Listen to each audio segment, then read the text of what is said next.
이어서 양경규 의원님 발언으로 기자회견을 들어가 그렇게 되시고요. 김주들 녹색정당 상임대표님 함께하고 있습니다. 김찬희 녹색 시작하도록 하겠습니다. 자, 대통령실 과잉 진압 관련 녹색정의당님 자리에 함께 계십니다. 김윤기 대전. 그날 피켓은 제 안위나 저만을 위해서 들었던 것이 아니었습니다. 연구자라는 특정 이입 집단만을 살려달라고 얘기하기 위해서 들었던 것도 아니었습니다. 정부의 부자 감세와 예산 삭감으로 피해를 본 모든 분들을 위한 것이었습니다. 윤석열 대통령이 생색내기식 전혀 모자란 이공계 지원책을 제안하더라도 거기에 포기하지 않고 삭감되었던 예산의 복원을 요구하는 목소리도 있다라는 것을 그곳에서 알리고 싶었습니다. 그날 있었던 과잉 경호, 강제 진압, 연행 과정에 대해서 부당함을 밝힐 예정입니다. 정당 당적이 있기 때문에 또 당직이 있기 때문에 시민의 정당한 의사표현이 아니다라는 말은 전혀 이치에 맞지 않는 것 같고요.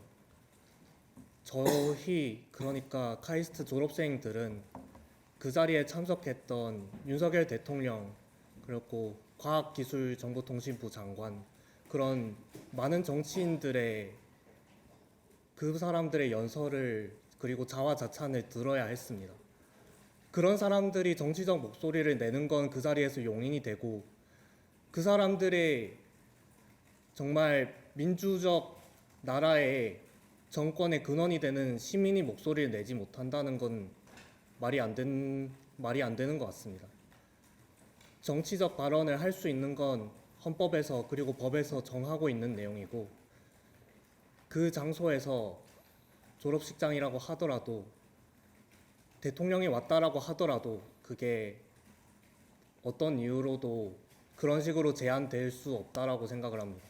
우선 한 가지를 확실하게 짚고 넘어갈 것은 제가 피켓팅을 한 것은 저의 개인적인 의사로 정말 졸업생으로서의 의지로 한 것이고 어떤 다른 단체랑 녹색정의당을 포함해서 전혀 어떤 다른 단체와도 사전에 계획한 적이 없다라는 것을 미리 밝히고 싶고요. 녹색정의당 대전시당의 대변인으로 활동을 했다. 그 사실이 전혀 제 의견을 낙인 찍고 할 수 있는 근거가 되지 않는다고 생각을 합니다. 아까 말씀을 드렸던 것처럼 저는 말씀을 드렸던 것처럼 대전에서 예산 삭감의 피해자가 된 분들의 현실을 보고 그 피켓을 들었던 부자 감세를 중단하고 R&D 예산을 복원해야 된다라는 목소리를 낸 것이고 그 뜻에서 함께하는 정당이 녹색정의당인 것입니다. 그 외에 다른 이유나 그 외에 다른 제가 변명을 할 필요도 없을 것 같습니다. 한마디만 더 하자면은 졸업생으로서 그 자리에 계셨던 수많은 분들이 이 자리에서 윤석열 대통령이 자신이 내건 이공계 지원 정책에 대해서 자아자찬하고 어떤 비판 없이 졸업식장을 유효히 빠져나갔다면은 오히려 그분들의 속이 더 상했을 거라고 생각을 합니다. 저는 그런 분들의 의견까지도 대표를 하고 싶었고 목소리를 내고 싶었던 것입니다. 그러니까 이게 아까 이제 신민기 당원님께서도 얘기했듯이 이게 당 차원에서 기획된 게 아니었고 처음에는 본인의 얼굴이 노출되는 언론 인터뷰도 안 하시려고 했습니다. 본인이 이제 동문들의 지지와 응원 때문에 당 차원의 판단이 아니라 그런 연고로 이렇게 언론 앞에 서시게 된 거고요. 근데 저희가 그 당원으로서 당으로서 어떤 플랫폼을 마련해 준 것이거든요. 그래서 법적인 문제는 아직까지 충분히 이제 본인 결심이 서지 않은 상태이기 때문에 또 그리고 지금은 단순히 녹색 정의당뿐 아니라 카이스트 동문들의 의사도 같이 이제 연대해서 뜻을 좀 확인해서 대응하는 것이 적절하다고 생각해서 그분들의 의견을 모아서 최종적으로 신민기님께서 결정하시는 것으로 저희가 알고 있습니다. 그래서 저희는 부당하다 그 조치가 그 과정에서 불법성 있는 거 아니냐라는 합리적 의구심과 정치적 비판을 하는 것이고요. 법적 대응 문제는 당사자의 의견이 좀 결심이 서면 추후에 다시 어떤 액션을 하던가 하도록 하겠습니다. 네. 사실 R&D 예산 삭감이 발표가 된 순간부터 많은 분들이 사실은 경고의 목소리를 내주셨습니다. 올해 예산안이 시행이 되면서 연구 과제의 예산이 적게는 20-30%에서 많게는 전액 삭감으로 중단되는 과제들이 생겼는데, 카이스트 동문회 입장에서 얘기를 드려보자면은 대학원생의 경우에 대부분의 월급은 그런 과제들에서 인건비를 받게 됩니다.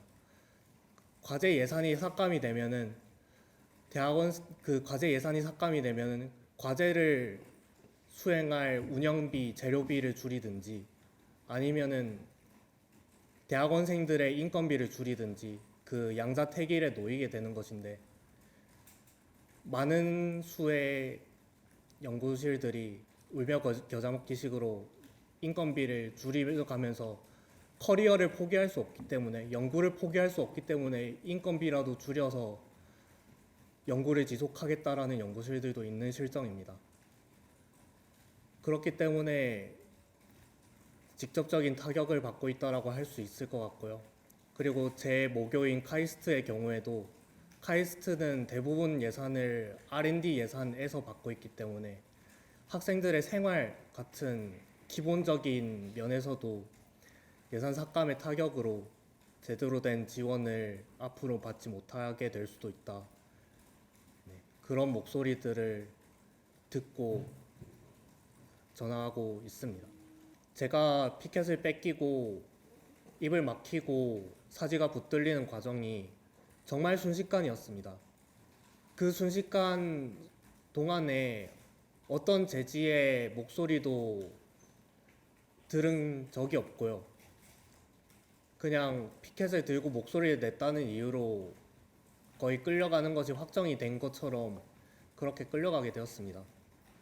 그때 심정은, 저는 아까 말씀드렸던 것처럼 제가 피켓을 들고 이것을 알리는 것이 제일 필요하다라고 생각을 했기 때문에 피켓을 뺏겼더라도 입을 막혔더라도 그 자리에서 할 수 있는 말들을 최대한 하자라는 그 생각이 머릿속에 가장 크게 떠올랐습니다.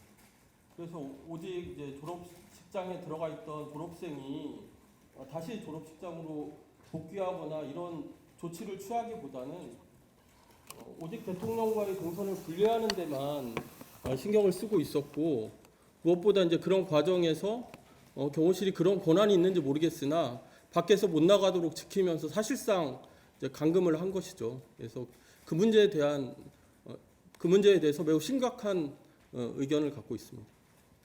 우선 경호실에서 저를 방에서 대기시키는 동안에는 제가 소란을 일으켰고 다른 학생들을 선동할 수 있는 행동을 했다. 그리고 대통령이 참석한 행사를 방해했다라는 이유로 명확하게 어떤 것이다라고 알려주지 않은 상태에서 그런 이유들을 들면서 대기를 시켰고요. 경찰이 왔을 때는 업무 방해 등의 혐의로 체포한다라고 고지를 하였습니다. 경찰서로 옮겨진 뒤에는 찾아와 주신 녹색정의당 대전시당 당직자분들과 면담을 요청했는데요. 면담이 받아들여지지 않은 상황에서 면담이 받아들여지고 나서 조사를 받겠다라는 의견 표명을 하고 대기를 하고 있던 상황에서 제 석방 절차를 밟고 석방이 되었습니다. 따로 그 상황에서 신원 확인 이외에 조사는 받지 않았습니다. 어떤 시민으로서의 감정은 업무 방해를 했으면 누구의 업무를 방해한 것이며, 제가 피켓을 들어올리고 목소리를 높였던 것이 정말 법으로 처벌이 돼야 될 정도의 심각한 업무 방해였는지 아니면 표현의 자유로 용인이 되어야 되는 그런 영역이었던 건지 그것을 밝히기 위해서 노력하겠습니다.